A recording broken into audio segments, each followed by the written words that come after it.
ต่อไปแมนจะได้สืบต่อทำการออกเลขรางวัลสลากพัฒนา5/45ขอให้พนักงานออกเลขรางวัลได้ออกมาประจำหน้าที่ในโอกาสต่อไปขอเรียนเชิญคณะกรรมการผู้ต่างหน้าจากศูนย์กลางแนวเราสร้างชาติได้ให้เกียรติออกมาประจำหน้าที่เพื่อทำการออกเลขรางวัลสลากพัฒนา5/45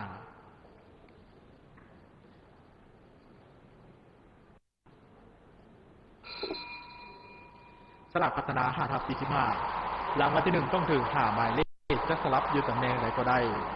มูลค่ารางวัลเริ่มต้น1ตื้อ250 ล้านกีบ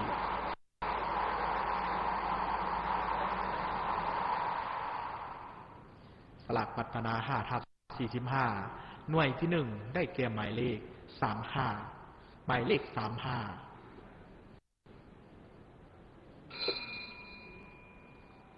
รางวัลที่2ต้องถึง4หมายเลขจะสลับอยู่ตำแหน่งใดก็ได้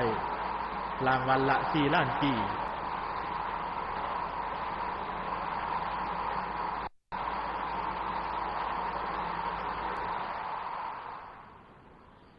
หน่วยที่2ได้แก่หมายเลข03หมายเลข03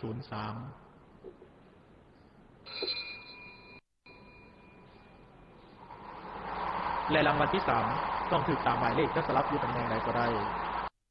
รางวัลละ 52,631 กีบ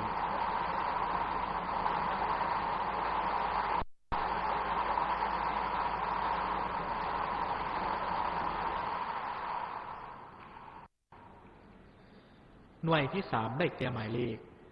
11หมายเลข11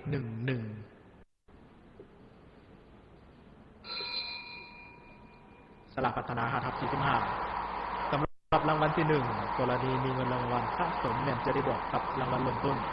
แบ่งกันรางวัลตามจำนวนของผู้ถือรางวัลตัวจริง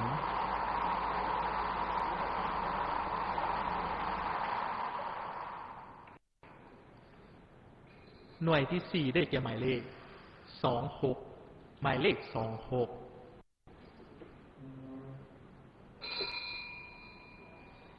สลากพัฒนา5/45นำใส่หน่วยบาททั้งหมด45หน่วยบาทในการเสี่ยงเอา5หน่วยบาทมาเป็นส่วนการออกเลขรางวัล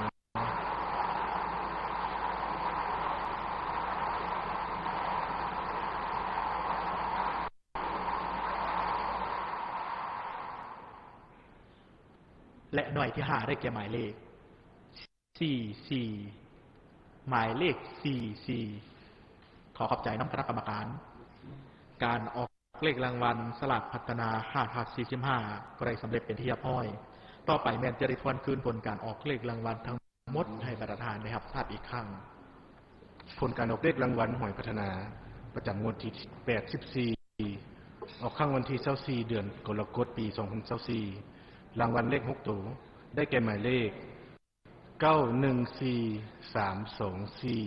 914324เลข5ตัวได้แก่